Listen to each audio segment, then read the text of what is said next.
Welcome to the Sanity Project Podcast, where you can awaken your mind to clarity and success even in today's life challenges.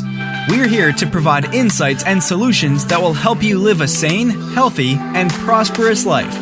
Here's your host, Joanne Victoria. Hello, everybody. This is Joanne Victoria with another amazing episode of the Sanity Project Podcast. You are here to discover a life of clarity, confidence, sanity, and entrepreneurial success. Our guest today is Kyle Gillette. Kyle is the owner of Sage Mindset Coaching, where he serves leaders who are growing or desire to grow their business but don't know how to create predictable success. As an ICF certified coach, behavioral analyst, and creator of the Sage Mindset Framework, which Kyle will talk about in a moment, Kyle's focus is on helping his clients build powerful self-awareness, create uncommon accountability, maintain a growth mindset, and others to do, be, and achieve more than they ever thought possible in their lives and their businesses. Welcome to the show, Kyle Gillette. Hey, thank you, Joanne. I appreciate it. I'm excited to jump in and talk about Sage and help you and help your listeners. Absolutely. My listeners are more important than I am. Trust me, I'm just the conduit here. So tell us how you got to this place where you created all this grown-up stuff. I love it. That's fun. All this grown-up stuff. Yeah, I mean, it is, right? It's true. I'm still growing up. Well, it's funny because I started with a men's mentoring program where there was a lot of immature, non-grown-up boys/men in the program. And it was my first real job after college. And it ended up lasting 9 years. But I worked there, got introduced to the program through a guy I went to India with. And he invited me to go to an interview to become a house leader at this men's mentoring program. Mm-hmm. And in the program, it's 18 to 25-year-olds that are off track in life. And they're trying to get traction again and get their life skills up, get their work skills up, decision making, all those types of things. And at the time, I was wrapping up college and behind in school, 30 pounds overweight, and very lost and confused myself. So I get this call asking me to come in and mentor these guys. And I'm going, I'm not really qualified, but I'll go ahead and interview. So I ended up doing the interview and had a great conversation with the president and the director of the program. And I remember driving onto the property, and there's dogs on the property because we train dogs, and we also did boarding and daycare at the property to raise the money for the program. And they're barking at me, and I'm driving onto this idyllic setting, rolling green hills in California on the coast there, and walk up to this farmhouse that's just white, perfect, gorgeous farmhouse, grass in the front. I'm going, wow, this is a pretty good situation. From the apartment I was living in at the time to if I was going to move in there, this looked pretty sweet. So go inside and have the hour and a half long conversation. And I felt like I just belonged, like someone was pressing me down into the couch that I was sitting on, that I was interviewing on. And at the end of the interview, Jack, the president, asked me if I wanted to be in the program. And that meant move out of my apartment and live in this house for a year and help these guys with drug and alcohol and family issues and all kinds of other stuff get their lives on track. And crazy 22-year-old me says yes. So where was this? This was in San Luis Obispo, California. Oh, okay. I went to college at Cal Poly, and this was the first job stepping out of college. And I was terrified, to be honest. I really was. But fortunately, Jack, the president, and Christian, the director, were great leaders. And specifically, Jack mentored me for the next 9 years. Every Tuesday, we'd go to lunch and we'd meet for about an hour and a half for 9 years. And he mentored me. And he was a serial entrepreneur that had about 30 different successful businesses. And he retired in his early 50s. And he's still working this program. And he's like 79, I think, now. Wow. So he's been doing it for almost 30 years. But I got the privilege of being mentored by someone that had run multiple small businesses, was super wise. It was a Christian program, so he loved God, and he loved me, and he loved the guys in the program. And I learned a tremendous amount from him. And prior to that, I grew up on an orange farm. So I learned so much from my own father and what it's like to be an entrepreneur, to start a business from scratch and make it work. And he now runs a multi-million-dollar orange farm packing and shipping business. So I had that in my background and all that mentorship. And this was the beginnings of what would ultimately become Sage. Wow, Sage. Self-awareness, accountability, growth, and empowerment. Yes? Yes, nailed it. Yeah. Yeah. After doing that program for multiple years, I met my wife in the middle of all that, and we had a couple kids, and our oldest was getting ready to be in preschool. And we wanted to be close to family. And my family was 3 hours away in the Central Valley, and her family was 19 hours away up here in the Pacific Northwest. And ultimately, we decided to move up here. But when we moved, I said, I want to have as much impact on people up here as I did in the Alpha Academy program. And I didn't know what that looked like, but that was the vision. That was the goal. And ultimately, after floundering in a couple jobs and applying to so many jobs and not getting interviews, I finally landed a job in HR, and that introduced me to DISC assessments and personalities and behavioral frameworks and stuff like that. And that's what I'm really good at naturally, and I didn't know it. And I already had a ton of mentoring and coaching from those 9 years working in that program. And I combined the two and went, wait, I could use this, create some workshops, do some coaching, but I could fulfill this vision part of impacting people up here too by turning it into a coaching business. And so that was the very beginning of what has now become Sage Mindset Coaching. That's amazing. I mean, I think you were blessed that you walked into the right place, and with Jack there and all the people and the fact that you were helping them move forward. And it's just, and how many years? You say 9 years? Yeah. No, yeah, 9 years with Jack. Yeah, it was amazing. It was really hard to leave the program, but it was the right move. And once I did the HR job, I worked at a mega church for 2.5 years, and there's 100 employees and 3,000 attendees. And my job was to be a part of the hiring process and to facilitate and create actually the whole hiring process. And in the process, I got to know all the employees because I did assessments on every single one of them. So 100 employees, I did hour-long conversations with each of them. And this was my training ground for understanding people's communication patterns and their personality types. And that was huge for me. And then I got introduced to John Maxwell, and I went and got that certification. But over time, I realized that John Maxwell has his own thing. DISC is its own thing. And all these other things out there are something that someone else has created. And I knew within about a month or so into running my business that I needed my own thing, my own framework. And I started thinking about it. And one morning, it's about 3 a.m. My wife at the time was a nurse, so she was working in the hospital at night. And I woke up at 3 a.m. to a voice. So it wasn't her voice. And the voice said self-awareness. And I went, whoa, wait, what's that? And then a second into the thought, it clicked that was the word I needed to finish out this acronym I was creating. So I jumped out of bed, ran into the kitchen, and sat in the kitchen shivering in just my boxers from 3 a.m. to 7 a.m., scribbling down the beginnings of what then ultimately became Sage. And it was this beautiful thing because all along the way, this has been super serendipitous, and I feel like I've been guided. Like, I don't even think that Sage is really mine. I feel like it was given to me, and I have to steward it really well. And so that's the goal. That's what I'm trying to do. And in order to steward it well, I need to share it with as many people because it's changing the lives of those that already know it in super significant ways. And I love it. And it's super exciting to see it happen. But now with the book and other things that I'm doing, it's going to spread even more and make deep impact, just like the ultimate vision that I had when I left the Alpha Academy. Yes, you mentioned a book. You wrote 2, Life Map, Building a Future on What You've Lost in the Present. That's interesting. I like that. And the second one is The Sage Leader, 4-part framework for becoming a people first leader. That's it. I don't close my loops. There we are. Close your loops on your F. 4-part framework for becoming a people-first leader.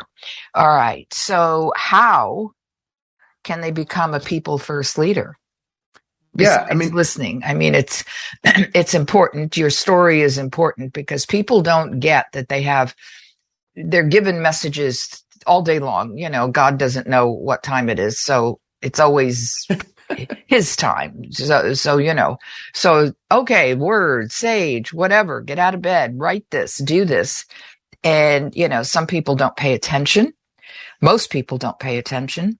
correct. And you did. And that's encouraging because I talked to a number of people recently who have had messages and they go, oh, I'm going to roll over. Well, okay. You know, you can ask these questions too. Who am I? What should I do? And you'll get your answers. Yeah. So yeah, you will. So how can you help them, with habit and mindset limitations that prevent them from being at their best? Yeah, for sure. I mean, my goal is to help leaders become the leaders they're meant to be. That is the goal, because each of us is uniquely our own self, our own person, and with our own skills, strengths, all those things. And we need to have good mindsets and habits to get to that ultimate place. And in the first book I wrote, Life Map, there's 3 questions that I ask in the book, and they are, where am I? Where do I want to go? And how do I get there? And those are the 3 basic questions we can ask to figure out our leadership too. And that's the overarching premise of Sage as well, is where am I as a leader? Where is my business? Where do I want to go as a leader? Where is my business? Where I want it to go? And how in the freaking heck am I going to get there? And my answer to that last question, because I can't answer the first 2 questions, but my answer to the last question is using these mindsets and habits. And one of the primary ones that I always encourage people to do, if you're going, well, what's the first mindset I should focus on? What's the first habit I should focus on? I encourage people on the mindset end to figure out your personal values. What are your personal values? Because when you know those, you have a filter for decision making. You have a filter for personal decision making and business decision making. I call it the rebar to the foundation of your leadership. Mm-hmm. I use a metaphor for Sage, and what I say is self-awareness is the foundation to your leadership. If your leadership is a leadership house, self-awareness is the foundation. Accountability is the nails that holds that leadership house together. If you don't have accountability, I don't care how beautiful everything looks or how firm your foundation seems, things will crumble. Growth is the walls and the roof. So this is where often in our leadership, we have to remodel and adjust things, and just the interior of the house and just the interior of what's going on inside of us. And then the roof is, at a certain point, you get to this place where you're bumping up against that ceiling of your own leadership, Mm-hmm. and you need to blow the roof off of your leadership, add a story, if you will. And then, of course, empowerment is the windows and doors. And that's the idea that people can look into your leadership, observe what's going on, see how you're influencing other people and impacting other people. And then eventually they want to join, they step in. But it's also the other way, where those that you're leading, you're empowering them so much that they're actually looking out that window and going, you know what? I'm trained. I'm ready to go use these skills, this knowledge, this ability, and apply it to the world and benefit a bunch of other people. That's what my dad and that's what Jack did for me. They equipped me and empowered me and showed me there are other possibilities, there are other options. And then I was brave enough somehow to go ahead and go for it. And so the Sage leader knows that about who they are and what other people that they get to influence are as well. They know that they need to create self-awareness for themselves, but also for those that they lead. They know that accountability is key to all of it. So they build this in powerful ways. And then, of course, they maintain that growth mindset for themselves and push people to grow. And finally, they empower them to get to that level to where they are meant to be as the people that they're leading. So the first thing, though, is establish those values, because then you can filter everything that you do or that's put in front of you through those values. Yes, I appreciate the value system. And when I tell people to establish their values, I have them try them out for about 30 days or so to see if they are in alignment, because they're not always. And I don't know if you do something like that at all, because values can change over time, although mine haven't for 20 years. 20? I don't know. Seems like a lot longer than that. And it's interesting how people they don't think of values. Do you find your clients have issues with values? Yeah, they're often in a coaching conversation, I'll ask a question. Well, what value is this? What makes this important to you? What value is this aligning with? That kind of thing. Uh-huh. And it takes them a while to make the connection, but they always do. But typically they don't just spit it out. They don't have a list that's ready and not on their board. Like I have one on my cork board in front of me, Sure. It's right in front of me so that I remember, excellence is one of my values. So I need to show up with that in mind, and I'll, 6 other ones, but it's an interesting deal. And I would say it's not hard to come up with your values, but it's more challenging to get them solidified. And the way that I have people do it is I have people tell a story, right? Figure out whatever that value is. Let's say one of your values is gratitude. That's one of mine. Well, what's the story behind that value for you? What makes that important? What triggers that for you? Figure out that story and get it really embedded in your mind so that there's some meaning behind it, some feeling behind it, some story. And that is really helpful for people. And they do it for all of them. And then this can help solidify things. And then, of course, you put it in front of you too, literally get it in front of you so that it is available for you to continue to build a relationship with those values as well. Yeah, I just wrote down my values when you were saying that. I have 4 because that's the foundation of the building. I have show up, be on time, keep your word, and tell your truth, as opposed to somebody else's, because people like to do that all the time. And they've not changed, because anytime I come up with a process or, let's try this or let's try that, do they fit? Do my values fit? And I've been lucky that they are important. They don't, just the things that are important to me. When you show up and be on time, people think they're the same thing, and they're not. Mm-hmm. That's important. Showing up is vital. Being alive is vital. So where are we today with some of your students? From the Alpha program? Yes. Yeah, it's interesting. I'm still in contact with several of them, and some of them, one of the guys, he came in and he was meth and cocaine and a pretty big mess. And now he's running an ethical AI company. So got a BS, then got his master's, and now he's running an ethical AI company because things got turned around. We helped him create that life map. We helped him get those mindsets right, get the habits right. And now he's married, has a child, and has that business. I have another gentleman that I know that he is now in a director level position at a fitness software company. And he's bilingual, so he does both the Spanish and English side of the directing when it comes to customer service and whatnot. And that's been amazing for him. And there's a bunch of stories there, but most of the conversations with them and with my current clients boils down to working on these mindsets, working on how you see yourself and how that hurts you when you don't have the right angle on yourself, and then creating accountability around that and developing powerful accountability. And I created a process that I call the accountability pass to help people to build that important accountability in their life in a way that's sustainable and is pretty natural and easy to do. And this has been huge for my clients because now they've got a board of advisors, they've got this approach, the past approach that has made a huge difference for them. And now when they say they're going to do something, it's far easier for them to follow through and make it happen. So do you deal with individuals, corporations, or who is your client? Small business owners is 95% of the people that I'm working with. Well, good for you. There are several of them out there, that's for sure.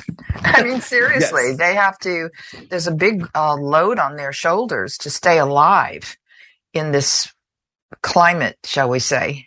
And with all the rules and regulations and so on and so forth, it's a mess. It can be a mess. Yes. So what is the biggest thing you're dealing with your clients? I think there's two. I would say one of them is systems and doing a great job of building reliable systems that work, or even having any sort of system. Mm-hmm. I'm working with a client right now that I asked him, okay, so what are your systems? Let's make a list of the systems that make your business work. And so we came up with the list. And then I said, okay, why don't you write out for your homework, send me a list of, or a description of how your systems work. And he wrote me back, and there was one system that had an outline. The rest of them, he didn't have any sort of outline. And this is normal for small business owners. They don't have these systems dialed in. And so that's one side of it. And the other side of it is there's a lack of empowering the team. And it's not because these leaders don't know how to lead. It's because they're in their own way. They're busy doing the work because their systems aren't working. And then they don't empower their team to do the work. And so they're busy doing everything, which makes them feel like an imposter, which makes them feel very low in their confidence. And then they're not very accountable as a result, because they can't produce for a team of 5 and they're 1, they can't produce for all 5 people, or for a team of 20 and they're 1, they can't produce for 20 people. And my work with them is to help them go, okay, what's broken over here with systems? Let's get this figured out. What's the capabilities of yourself and your team? And let's line everything up. Let's get those synergized. And this makes a huge difference for people. Plus, it's repeatable. You can once you create this is something that can recur over and over, despite the changes in the industry, despite the changes on the team, because you have a system that works for the product or service that you're delivering to your customers or clients. And that changes everything, decreases stress, opens up mindsets and freedom to think, which means more creativity, more collaboration, and ultimately growth and more income. So, but it boils down to systems and not empowering the team enough. Those are the two primary pieces that get out of whack in my experience with my clients. Yeah, I think that the current, whoever is the boss or owner of the small business, they don't really like telling people what to do. And even though you would think that they do like to tell people what to do. I mean, yes, there's a way of doing it, but there's still this separation between being mindful and telling somebody what to do and not being mindful and telling somebody what to do. Yes? Does that make sense? I totally agree. Yeah. I think there's two ends of the spectrum that I've noticed as well. There's the people that struggle to tell people what to do, and so they do most of the work themselves, and that exhausts them. And then there's the other end of the spectrum, which is, I'm thinking of one of my clients right now, where someone comes in with all urgency and emergency, and then she tells them what to do. And so she over tells people what to do. And that's the empowerment part is missing there as well, because in fact, it happened on the call. It was such a beautiful illustration for her. Emergency situation came in, interrupted our coaching conversation, and then she directed the person on what to do. And afterward, I said, I'm not going to say her name, but why did you do that? What if you, instead of telling her what to do, what if you had asked her a question? What would have changed in the scenario? And she was like, well, blah, blah, blah. She said some things. Ultimately, she was worried the person wasn't going to make the right decision. And then she felt rushed and she needed to tell her what to do so she can move on. And I said, well, how long would it have taken to ask that question and wait for the response? She's like, well, like a minute. And I said, did you have 1 minute? Would 1 minute have made a difference in this scenario? And of course not. 1 minute of waiting for the employee to come up with the answer instead of rushing and giving it to them, it wouldn't have made a difference for anybody's schedule. It would have been fine to wait 1 more minute and ask that question. And what happens is when leaders do this consistently, where they don't ask those questions, then the employee comes to them and farms their thinking out. And it's like that puppy that's begging you on your leg for that treat. Give me my treat, give me my treat, give me my answer so I can move on. Well, that's what employees are doing. And not because they're dumb or not because they're lazy. None of that stuff. It's just they've been conditioned, Right, just like a dog, to do it. Now, if you flip it around and instead of the emergency urgency coming to the door, you calm down and you say, okay, well, what's going on? They tell you, and you say, well, what do you think about it? Throw it back at them. What do you think about it? And then they give an answer. And whether the answer is right or wrong is really irrelevant. They give the answer. And then if it's really off, then you might ask another question. If they give an answer that's pretty okay, then let them run off and do it. And if it doesn't work out, they learned. But the key here is that you're empowering them to think for themselves. So often I'm experiencing with employees I've had and employees that other clients have, that they really struggle to be proactive and to take initiative. Well, it's because leaders have taken that from them by thinking for them. And so this is the solution: is ask a few questions and slow down a little bit, and you're going to create far more efficiency, far more effectiveness, higher quality, more innovation, more collaboration, all those things that will follow because you turn on the coach mindset in your business. And these conversations are 2 to 12 minutes. I always describe it that way. They're 2 to 12 minutes. They're not an hour. They're not a meeting that you're setting up. They're interruptions or intentional, quick conversations that can change your life literally because you're giving yourself new freedom because you've empowered your team to think. So I'll shut up as long. No, of course, my first question is, why are you interrupting me? But that's another story. She obviously doesn't have boundaries established either. Yes.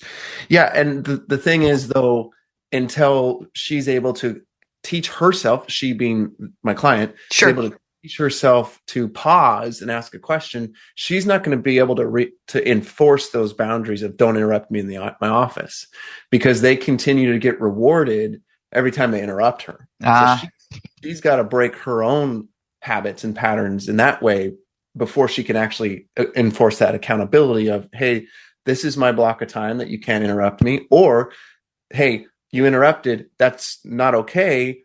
Come back to me when you have an idea of what you can do about the situation. And often the employee won't come back because they'll come up with a solution on their own, which is exactly what you want. Absolutely. And then the goal is eventually the employee only brings the situations that are so difficult that they've done all the work that they can think of, outside the box, inside of the box, to try to solve it. Maybe even engage other resources and people because you've taught them how to do that. And then they finally come to you. So you're only solving those brain heavy thinking problems that require collaboration, require innovation. And that's what the business owner should be doing. Those problems, not that other crap that's just a waste of their time. But until we train the employees, most employers really struggle to get to that place. Well, for those of you who are listening, you don't need to struggle. You could go to sagemindset.com and you will see Kyle's podcast, Sage Mindset. And then you will also see, I think is there something that you're giving away on your website, Kyle? Yeah, I'm giving away a free accountability guide. So you can click up the button at the top and get that free accountability guide. And if we have time, I can quickly run through what that is so people get a little bit of a taste of the power of this thing. Let's let them do it themselves. Sure. Let's let them know that it's an important product, and then they can go to your website. Otherwise, they won't go to your website. Sure. Okay. And I think that's all for now. Let's see. That's it. Okay. Okay. I think that's it. Yeah. There we go. Kyle Gillette, sagemindset.com. His podcast is called Sage Mindset Podcast. And you have heard, get your values in order, get your life in order. It boils down to the mindset of yourself and creating accountability in a way that is sustainable. Okay, I guess those are the two things we've covered today. I want to thank you, Kyle, for being here today. This has been great through this summer of torture here in Washington State because of all the heat. And I think we're doing okay. I want to thank everybody for listening in. To re-listen to this podcast a second time, please do that. You will have missed so much information. So play the podcast again, create notes, share it with your friends, share it with your coworkers, share it with other small business owners, and go to, I'm reading at the same time, sagemindset.com, and check in with Kyle Gillette, 2 L's, 2 T's. And thank you for being here today, Kyle. Yeah, thank you so much. I appreciate it. Thank you. Bye-bye. Okay. Yeah, I have an early podcast to get to here because I had to change somebody's time. So I don't have that. Usually I create extra time. That was very good. It was a very good masterclass, shall we say, on mindset for business owners.